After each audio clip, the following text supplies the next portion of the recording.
Bonjour à tous et bienvenue au jardin de l'abbaye de Valsainte. Vous voyez, j'ai un joli soleil qui m'arrose ce matin. Ça va peut-être pas durer toute la journée. Voilà, je vous ai laissé même avec les chants d'oiseaux pour les premiers qui se sont connectés là tout de suite. Parce que voilà, c'est plutôt un grand bonheur dans le jardin en ce moment. Mais me voilà de nouveau tout seul et à vous proposer un substitut à l'animation qui était prévue cet après-midi, ici même au milieu de nos oliviers pour parler de la taille de cet arbre emblématique de la Provence. Et ça fait un peu bizarre parce qu'il y a un an en arrière, eh bien, j'avais déjà dû faire la même chose avec un premier live Facebook justement pour la taille de ces oliviers. C'était un tout petit peu plus tard puisque cette année on avait programmé cette taille un peu plus tôt. Mais je me retrouve effectivement dans les mêmes situations. C'est pas forcément quelque chose que j'apprécie énormément. Il n'y a pas d'interaction, c'est extrêmement frustrant. Le visuel ne peut pas être parfait. Déjà que c'est pas simple, vous allez le voir, d'expliquer ou de faire passer le message sur la taille des oliviers.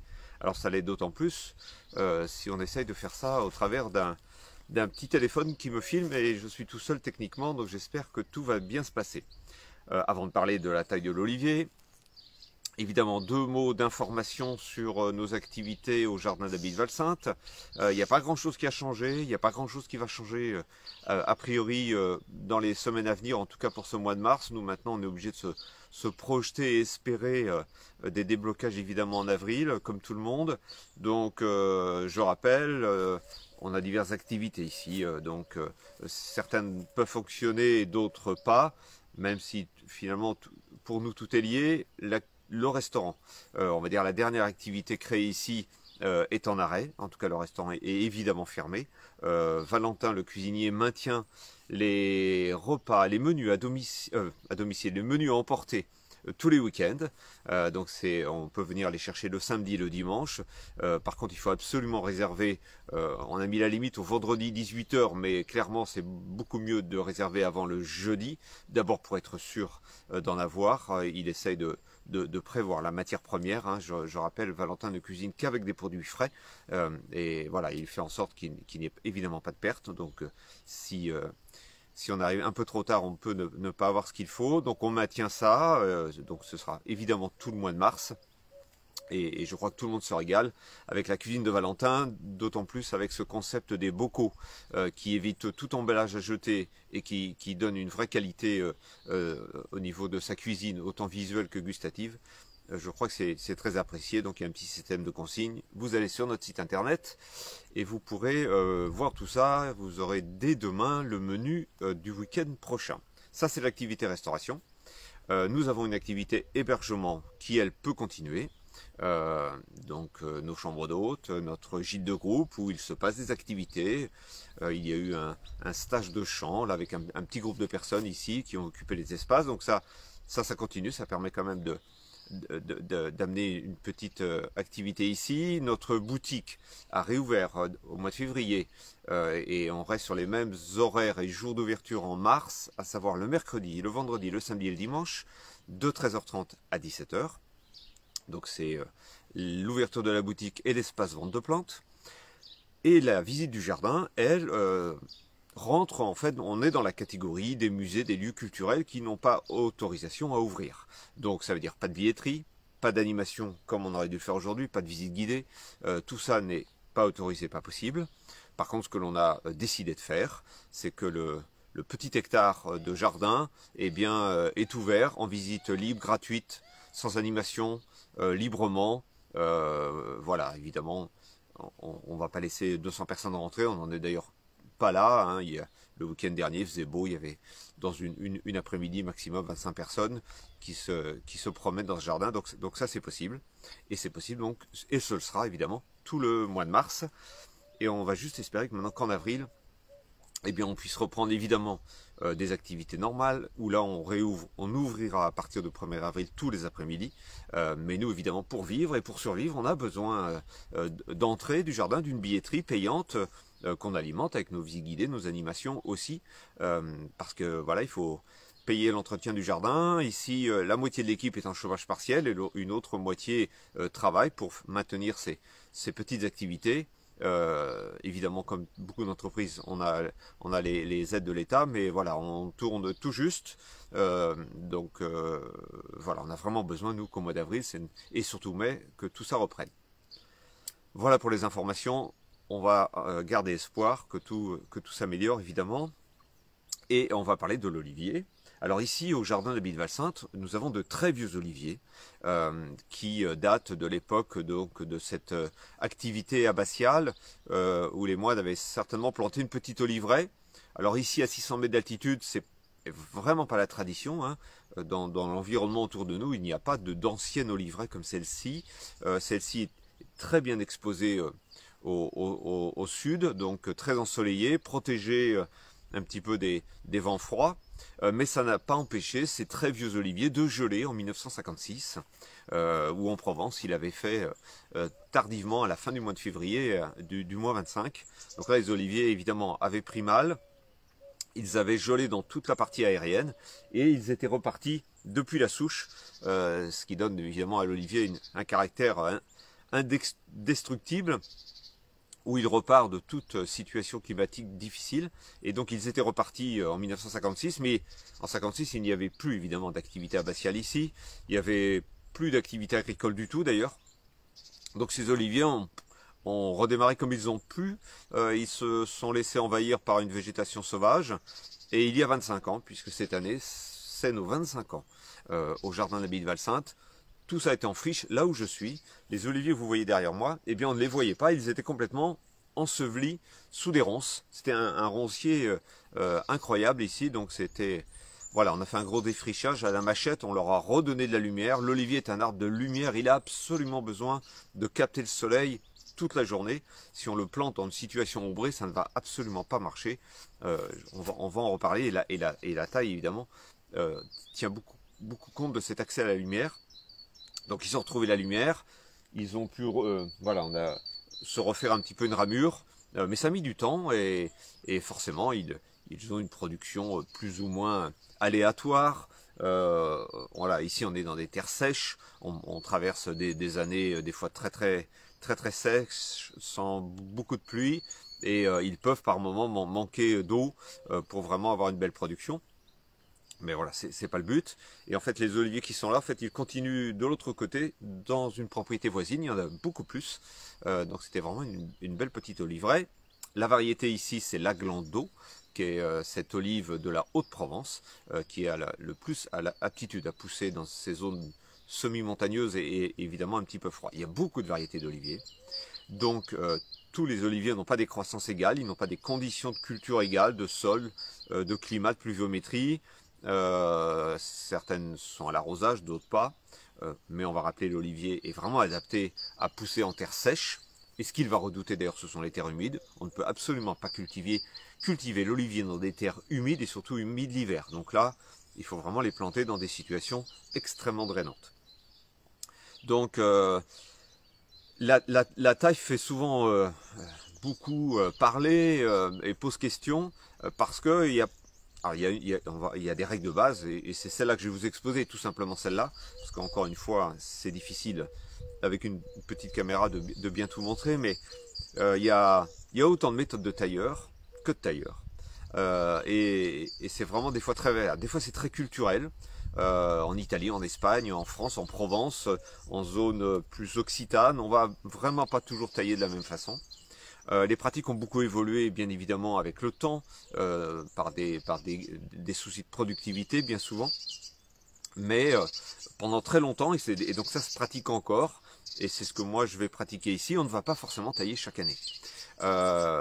Et en faisant des tailles, on va dire, tous les 2 ans, tous les 3 ans, voire même tous les 5 ans, c'est tout à fait possible. Les Romains taillaient tous les 7 ou 8 ans. Eh bien, on va, l'année de la taille, faire une taille relativement sévère, qui va avoir pour conséquence de se priver de fruits. Et les années qui vont suivre, eh bien, il n'y aura pas d'opération de taille. Donc c'est un vrai gain de temps déjà, évidemment. Et la production augmentera au fil du temps. Et pour une raison simple, c'est que les olives sont évidemment produites par des fleurs. Ça, c'est le lot de tous les arbres fruitiers. Et que l'olivier a un petit peu un caractère un peu à part. Il produit d'abord, il a besoin de produire beaucoup de fleurs, des milliers de fleurs, puisque en moyenne, seulement 2% de ces fleurs vont pouvoir porter un fruit. Donc c'est vraiment un faible pourcentage. Et la raison, si l'olivier a besoin de produire beaucoup de fleurs, c'est parce que l'agent pollinisateur unique, c'est le vent. Les insectes ne viennent pas visiter les fleurs d'abeilles.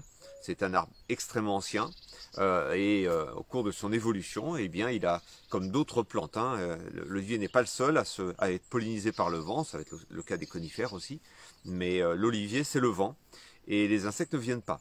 Donc le vent c'est évidemment beaucoup plus aléatoire et c'est aussi pour ça que une oliveraie avec plusieurs oliviers, on a forcément une meilleure production, puisque on a potentiellement un gros brassage de pollen qui va pouvoir se faire, alors qu'un olivier seul et isolé, eh bien, ce sera beaucoup plus difficile pour lui, évidemment, de porter beaucoup de fruits. Il a donc besoin du vent, donc il est souvent cultivé dans des zones venteuses, et ça c'est normal. S'il est trop abrité du vent, ça peut ne pas fonctionner, ça peut être une raison, et donc ce ne sera pas la taille, on aura beau avoir bien taillé, ça ne marchera pas. Et donc les fleurs sont portées, et c'est là où ça va être très important. Je vais éliminer un rameau, et ne tenez pas compte de celui que je coupe, je l'ai juste pris parce qu'il était à côté de moi. Sur ce rameau, il y a des parties plus anciennes et des parties plus jeunes aux extrémités. Et comme toutes les plantes, l'olivier pousse par les extrémités. C'est ce qu'on appelle la dominance apicale. Toutes les plantes font ça.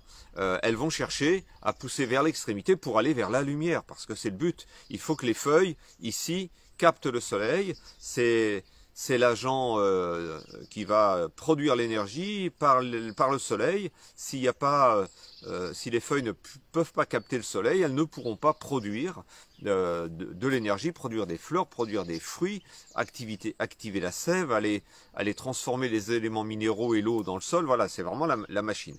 Et donc c'est d'autant plus important. Donc il va vers les extrémités. Et donc sur cette partie jaune, qui est ici la partie qui a poussé l'année dernière, et on le voit très bien, le bois est beaucoup plus clair, alors que si on descend ici, le bois devient grisonnant, il va même devenir de plus en plus ridé. On voit même ici eh bien, les traces de feuilles qui sont tombées, puisque là où il n'y a plus d'accès à la lumière, eh bien, les rameaux se dénudent, ils vont faire tomber des feuilles, on a toujours des feuilles qui tombent au pied de l'olivier, même si c'est un arbuste persistant, il va garder ses feuilles sur les extrémités, donc il va se dégarnir un petit peu et toujours pousser vers les extrémités. Donc on comprend très bien que si on fait ça, ce qu'il ne faut pas faire, eh bien ça ne sert à rien d'abord, parce qu'on a éliminé les fleurs. Il va y avoir une petite réaction, il va essayer de refaire un petit peu des petites pousses là, mais ça va pas très bien se passer. Et alors du coup, si sur mon rameau je coupe toutes les extrémités, d'abord j'aurai plus de feuilles, donc le pauvre, eh ben il a plus d'énergie, donc il va devoir essayer de refaire des pousses avec l'énergie qu'il a stockée, parce que l'arbre est intelligent et qui stocke de l'énergie, et il va essayer avec ses réserves, et donc il va puiser dans ses réserves, refaire des pousses, refaire des feuilles, et il n'y aura pas de fleurs. Il va essayer il va dire, tant pis, maintenant ce sera pour l'année prochaine, je vais repousser, et mes petites pousses, elles porteront des fleurs et donc des fruits l'année prochaine. Je schématise, mais c'est exactement comme ça que va réagir l'olivier. Donc forcément, on ne vient pas tailler l'olivier comme ça. On dit, voilà, tiens, je vais lui faire une belle forme, une belle boule. Donc ça, on oublie tout de suite si le but de la taille, c'est d'avoir des fruits. Non, on va évidemment penser à garder un maximum de jeunes pousses à fleurs, donc à fruits. Sauf si effectivement, comme je le dis, on ne taille pas tous les ans et on se dit voilà, là maintenant je vais le restructurer, je vais essayer de le recentrer, de le ramener un petit peu vers le centre, parce que poussant toujours vers les extrémités, votre olivier forcément, eh bien il prend de l'ampleur, il monte, il se dégarnit. Donc si on ne faisait rien, eh bien un olivier pourrait faire plusieurs mètres de haut. On trouve ce genre de physionomie d'olivier en Italie, en Corse, où ils ont fait le choix de les laisser pousser beaucoup plus haut. Donc tout est possible dans l'absolu. Et encore une fois, c'est des fois adapté à des terroirs et à des types de variétés. On va dire en Provence, on essaie de les garder comme ici, un petit peu trapus, on dit à taille humaine, ce qui va faciliter évidemment la récolte, de ne pas les laisser pousser non plus trop haut. Donc la taille, elle a ce double but. Garder, conserver cette forme, favoriser aussi des pousses jeunes pour avoir des fleurs et des fruits, et que donc ne pas tailler tous les ans est des fois plus facile pour appréhender la taille. On sait qu'on va on va faire moins d'erreurs parce qu'on va tailler un peu plus. Et on va donc essayer de réduire les ramifications pour revenir vers l'intérieur. Dans tous les cas, on ne viendra jamais tailler des grosses branches. On ne viendra jamais tailler d'ailleurs ce qu'on appelle des branches charpentières. Non, on va venir toujours sur des rameaux intermédiaires. Mais une des méthodes à appliquer sera toujours donc de ne pas venir raccourcir. Mais là, encore une fois, je vais prendre un exemple, mais vraiment au hasard, parce que c'est ici à portée de main, et que c'est visuel. Je décide d'éliminer certains rameaux en totalité, mais jamais en moitié. C'est du tout ou rien. Ou je garde mon rameau, ou je l'enlève complètement. C'est-à-dire que je viens à son point de départ et je l'élimine complètement. Ce type de taille va permettre d'alléger l'olivier et de l'inciter à... depuis ses charpentières, il va relancer des nouvelles pousses parce que la lumière va mieux rentrer et que donc d'instinct, l'arbre sentant la lumière venir l'effleurer, il sait qu'il peut démarrer. Voilà, il sait qu'il peut aller vers la lumière. Donc c'est ce type de raisonnement qu'il faut appliquer. Et c'est aussi pour ça qu'il y a un dicton qui dit qu'un oiseau doit pouvoir passer au travers de son olivier. Alors d'abord, c'est un petit oiseau, c'est pas un gros. Il ne faut pas laisser des grosses trouées d'entrée de lumière parce que le bois de l'olivier n'est pas fait pour venir voir le soleil le frapper. Ça, c'est la première raison. D'abord, encore une fois, il faut lui garder des feuilles. On ne peut pas le dénuder complètement. Ce serait vraiment l'obliger à les puiser dans ses réserves, comme ça s'est passé après un gel où tout est mort. Il a dû repuiser dans ses réserves. Il faut pas trop faire ça. Et en fait, il a cette forme toujours un petit peu comme ça, arrondie, qui lui permet de bien capter le soleil. Et aussi, il se fait de l'ombre, hein, parce qu'il ne faut pas oublier que ce feuillage, il a toujours plusieurs fonctions. Il capte le soleil, mais il permet aussi de faire de l'ombre, et évidemment de garder un pied un peu plus au frais. C'est aussi la fonction d'avoir un feuillage persistant sur l'olivier. Nous sommes qu'à peine mi-mars. Il y a beaucoup d'oliviers qui sont déjà taillés évidemment dans les oliveraies. C'est un peu l'avantage de l'olivier. On peut étaler la taille, on va dire, pratiquement de janvier, quand les récoltes sont terminées, jusqu'à mi-avril et sans problème, voire même début mai. Ces oliviers vont partir que très tardivement en végétation. Ils ont besoin de chaleur, c'est pas le cas ici en Provence. On a des matinées encore extrêmement fraîches. Quand la chaleur va arriver, eh bien la croissance va repartir, des fleurs vont se former et on sera vraiment, selon les régions ici, fin mai, début juin. Même ici, on est sur des floraisons qui ne sont pas avant le 15 juin. Et au moment de ces floraisons, là, en même temps, l'olivier pousse, il profite, il a de l'eau encore dans les sols, donc il va à la fois fleurir et à la fois faire des pousses. Hein. Il fait un petit peu tout en même temps. Et donc l'été, par contre, eh bien, il va plutôt stagner, plutôt faire grossir ses fruits et se consacrer surtout à faire grossir ses fruits et très peu à pousser. Ensuite, en dehors de la taille qui peut être, si elle est mal faite, évidemment privée de production, au moment de la floraison, il peut y avoir des accidents climatiques. L'olivier est en pleine fleur, ce qui nous arrive malheureusement souvent ici. Il est tout en fleurs. Donc c'est au moment où le pollen brasse par le vent et il faut du vent. S'il y a une absence de vent, ça peut être une raison où il y a une mauvaise pollinisation, donc peu de fruits. Ou alors il y a un gros orage et malheureusement on retrouve toutes les fleurs par terre et on ne peut rien faire. La pollinisation ne s'est pas encore faite et les fleurs se retrouvent au sol. Et là évidemment on se retrouve avec une année sans olives. Vous voyez, donc c'est pas toujours simple de tout maîtriser. Voilà, encore une fois, c'est vraiment une explication, j'imagine, un peu simplifiée pour vous. Souvent, il y a la question où on me dit, mais j'ai des grandes pousses qui partent à la verticale et en hauteur. Effectivement, quand on taille, encore une fois, on provoque des réactions, donc on provoque des fois des longues pousses. Ces pousses, il ne faut pas les couper à la moitié. Encore une fois, il faut décider d'en supprimer certaines vraiment depuis la base. Et quelquefois, le sécateur que j'ai en main ne suffit pas. On cède souvent, on taille des oliviers avec les brancheurs, avec les longs bras. Ça permet d'aller chercher ces rameaux.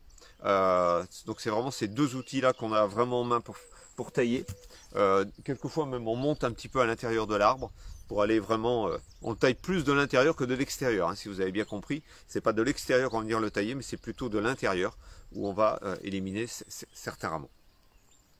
Voilà, je pense avoir tout dit. N'hésitez pas, il y a même quelquefois chez les oliviculteurs des démonstrations de taille plus visuelles. Je ne sais pas si cette année, effectivement, ça peut se faire ou pas. Mais après, il faut se lancer, il faut être très observateur, hein. De toute façon, toutes les tailles, je l'avais déjà dit sur la taille des rosiers, il faut être très observateur, il faut regarder ce qu'on fait, il faut regarder les conséquences. C'est important, il y a au moment où on le fait, il y a les conséquences. En général, quand on taille l'olivier, on regarde un petit peu ce qu'on a laissé au sol. On ne doit pas se retrouver avec une remorque de branches, hein. Il doit y avoir une certaine proportion qui fait qu'on a, au niveau vitalité, pas trop touché l'olivier. Mais si on est sur des tailles triannuelles, forcément il y en a un petit peu plus. Si on décide de se lancer dans la taille annuelle, où là vous avez compris qu'il faut être plus chirurgical et ne pas trop en enlever, eh bien évidemment il y a moins de branches au sol. Tous ces petits rameaux, si on a un petit broyeur, évidemment il est très intéressant d'aller les broyer et d'aller laisser ce broyat directement au sol, hein. Ça permettra de laisser la décomposition de ces parties ligneuses et d'activer un petit peu la vie du sol. C'est forcément très bon. L'olivier n'est pas très gourmand. Oubliez les engrais granulés explosifs en azote qui ne vont que créer des maladies, des accidents physiologiques. Donc on peut rester sur un léger épandage de compost, hein, au pied des oliviers, ça c'est très bien. Du broyat végétaux, c'est très bien aussi. Et ça peut suffire. L'arrosage, encore une fois, n'est pas une condition obligatoire. L'olivier a une grande aptitude à passer des longues périodes sèches. Évidemment, si c'est très sec l'été, ça peut réduire la production, ou des olives moins grosses, ça c'est une évidence. Donc il y a des oliviers irrigués, ça c'est possible. J'imagine qu'il y a des questions sur la mouche, alors je vais le dire vraiment en 2 secondes. D'abord la mouche en ce moment, elle est dans la terre.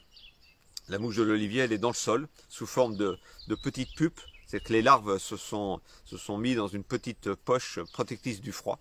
Et elles sont là dans le sol. Elles ne se transformeront pas en mouches avant début juillet. D'abord, il faut qu'il y ait des petites olives formées, donc ce sera début juillet.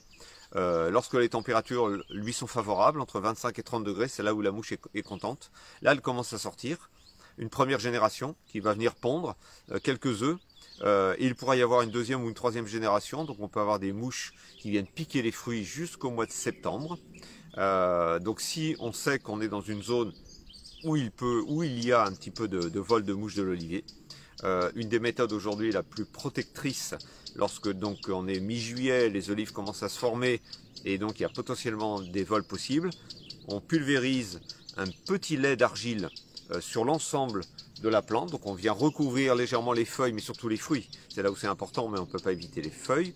On recouvre d'un léger voile d'une eau dans lequel il y a eu 30 grammes par litre d'un argile très fin, qui est la kaolinite. Et en fait, ça fait une barrière physique, ça trompe, les mouches ne repèrent pas les fruits, ça c'est le premier principe. Et on peut ajouter dans ce petit lait d'argile de l'huile essentielle de genévrier, à raison d'1 millilitre par litre, et là on a un effet répulsif par l'effet de l'huile essentielle. Donc avec cette méthode, ça fonctionne. S'il y a des gros orages l'été et que ça nettoie l'argile, il faut refaire l'application. Voilà, je vais m'arrêter là pour ce petit direct qui concerne donc la taille de l'olivier. J'espère qu'on aura l'occasion de se voir bientôt, soit sous la forme là, de visite, donc possible de façon tout à fait libre et gratuite dans le jardin en ce moment, soit sur des prochains rendez-vous qui auront lieu au mois d'avril. Il y a un petit programme qui était prévu en avril, donc nous, sur notre site internet, on maintient les programmes et on les élimine au fur et à mesure où on doit les annuler. Donc c'était le cas pour aujourd'hui. C'est le cas du concert aussi qui était prévu dans l'église le 21 mars pour l'équinoxe qui n'aura pas lieu. Ça s'est annulé. Et voilà, donc maintenant on se projette peut-être sur le week-end de Pâques. Et on verra si on peut maintenir l'animation prévue, je crois, dans le potager le week-end de Pâques. Voilà. Merci à tous, à très bientôt. Portez-vous bien.